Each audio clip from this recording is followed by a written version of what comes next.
Perkenalkan, nama saya Imade Raditya Dipaguna, nomor 14 dari kelas 11 MIPA 10. Dalam video kali ini, saya akan membahas sedikit mengenai titrasi asam dan juga basa dengan permasalahan yang telah saya buat. Seperti yang sudah kita ketahui, titrasi itu merupakan suatu proses dalam kimia untuk menentukan kadar atau konsentrasi suatu zat dengan menggunakan zat lain yang sudah diketahui konsentrasinya.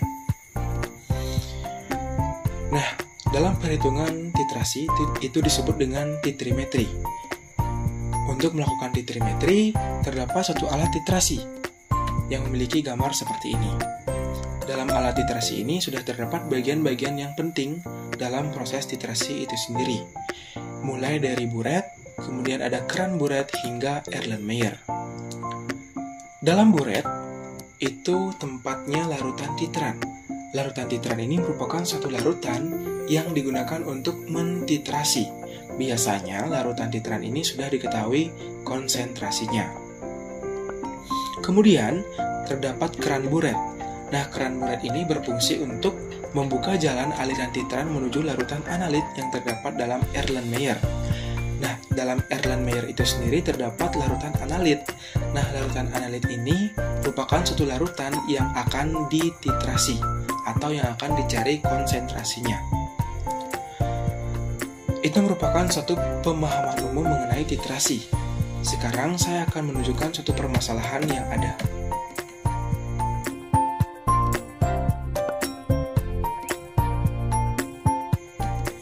Permasalahan yang saya angkat, saya menggunakan kristal BaOH2 sebagai media percobaan.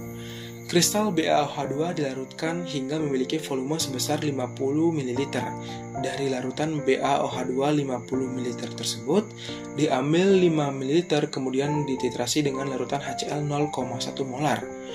Proses titrasi dilakukan sebanyak 4 kali dengan volume larutan BaOH2 yang sama, yaitu 5 ml. Jika diketahui massa jenis BaOH2 adalah 1,2 gram per mililiter, tentukanlah massa BaOH2 jika diketahui Mr sama dengan 171 gram per mol. Kemudian kadar BaOH2 dalam larutan BaOH2 itu sendiri. Dari permasalahan ini, yang pertama akan kita analisis adalah bagaimana proses BaOH2 yang berbentuk kristal menjadi suatu larutan, di mana kristal BaOH2 dicampurkan dengan larutan aqueous sehingga membentuk larutan BaOH2 sebanyak 50 ml. Kemudian dari larutan BaOH2 sebanyak 50 ml itu diambil 5 ml yang kemudian akan dititrasi.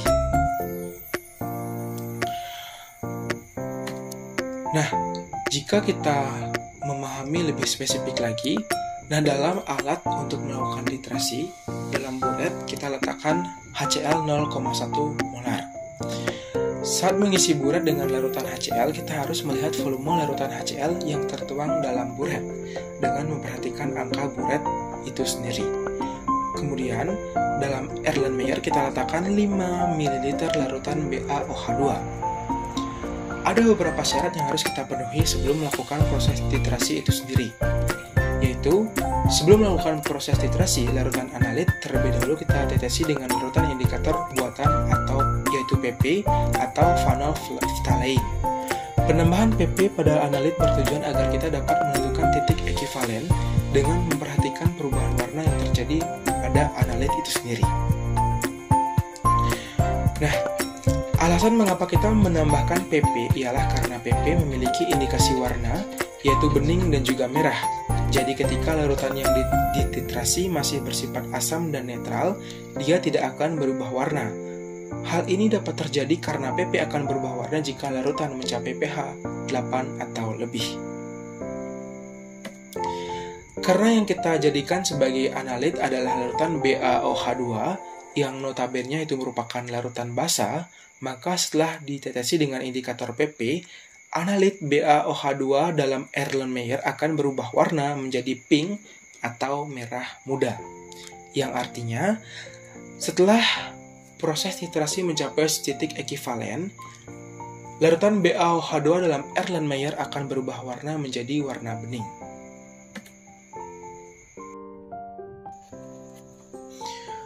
Kemudian kita akan masuk ke dalam proses kerja. Gambaran awal dari percobaan ialah larutan dalam Erlenmeyer berwarna pink dan larutan HCl dalam buret sebagai titran.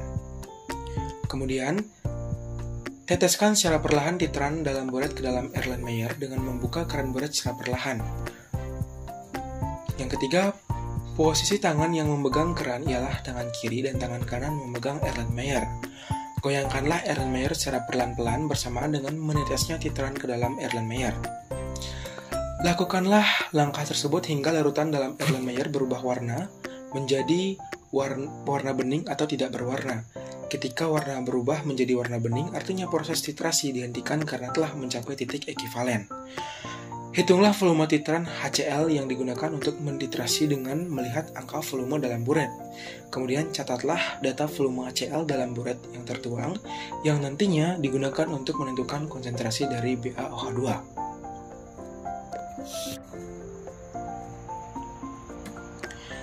Kemudian, setelah melakukan 4 kali percobaan, didapatkan suatu hasil percobaan, di mana dalam percobaan yang pertama, jumlah volume HCl yang digunakan untuk mentitrasi sebesar 19,7 ml.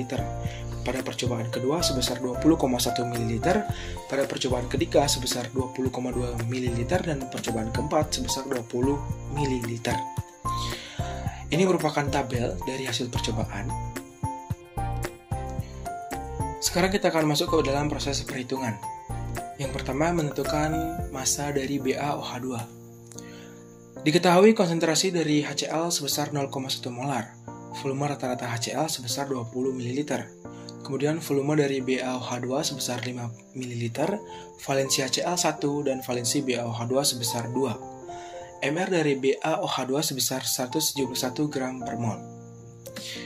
Yang pertama kita akan mencari konsentrasi dari BaOH2 menggunakan persamaan MB dikali MB dikali B sama dengan FA kali MA kali A. Kita masukkan angkanya, 5 dikali dengan MB dikali dengan 2 sama dengan 20 kali 0,1 kali 1. 10 MB sama dengan 2, MB sama dengan 2 per 10, MB sama dengan 0,2 molar. Jadi, konsentrasi dari BaOH2 yang didapat sebesar 0,2 molar. Kemudian kita akan mencari massa dari BaOH2 dengan menggunakan persamaan MB sama dengan gram per MR dikali dengan 1000 per volume dalam bentuk mililiter. Kita masukkan angkanya, 0,2 sama dengan gram per 171 kali dengan 1000 per 5. 0,2 sama dengan 100 kali gram per 855. 855 kita kalikan dengan 0,2. Kemudian 171 sama dengan 100 gram. Gram sama dengan 171. Massa sama dengan 171 gram. Jadi dapat kita simpulkan massa BaOH2 yang digunakan dalam proses titrasi itu sebesar 1,71 gram.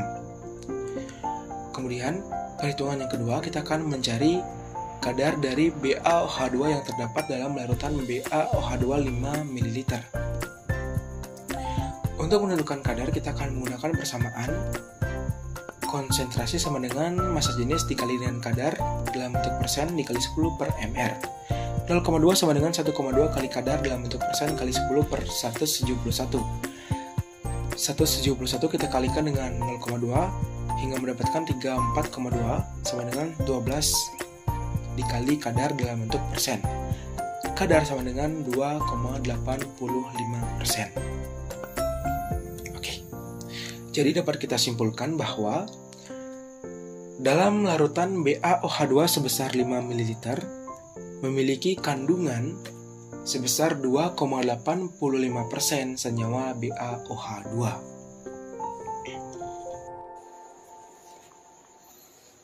Dari perhitungan yang telah kita lakukan, maka diperoleh suatu kesimpulan. Yang pertama, konsentrasi BaOH2 dalam proses titrasi yang dilakukan sebanyak 4 kali diperoleh sebesar 0,2 molar. Hasil ini menunjukkan tercapainya titik ekivalen dari 4 kali percobaan yang menandakan perbandingan jumlah mol dan koefisien asam sama dengan jumlah mol dan koefisien basa. Kemudian, Massa BaOH2 yang dihasilkan dari proses titrasi dengan memperhatikan konsentrasi BaOH2 ialah sebesar 1,71 gram. Dan yang terakhir, dalam larutan BaOH2 diperoleh kandungan BaOH2 murni sebesar 2,85%. Mungkin cukup sekian materi yang sudah dapat saya paparkan.